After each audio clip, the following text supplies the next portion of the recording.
President Joe Biden's visit to Sacramento is now just hours away, and he'll be here in the final hours before Election Day.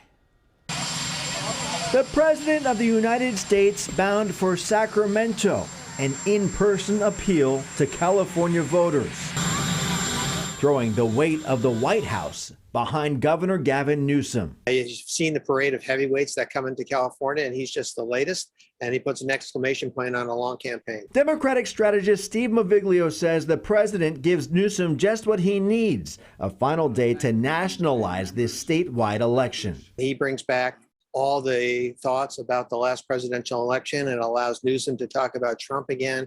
So this is all good news for Gavin Newsom. So they're counting on scaring people. Republican strategist Tab Berg says Biden's arrival is more a sign that Newsom's campaign is concerned. It's very clear that the governor's people are worried. The Democrats are worried that there's just not enough enthusiasm for this governor. The president is expected to begin his California visit in Sacramento and possibly tour burn scars from recent Northern California wildfires before flying to Long Beach to speak to registered Democrats about getting out the vote. Votes in the LA area have been a little lower for Democrats than they had expected.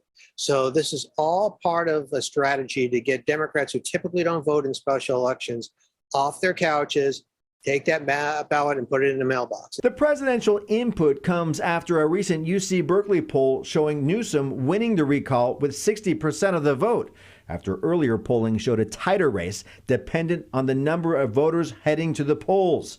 Democrats outnumber Republicans 2-1 in California. They have a great turnout machine, and I would not be surprised to see them get into the 60s, but they're clearly worried, and I think they have a right to be worried. And I think the other thing that's important to remember is if he wins big, I mean, he's going to view this as a mandate to do what he's been doing. Well, the presidential trip marks Biden's first to the West Coast since taking office.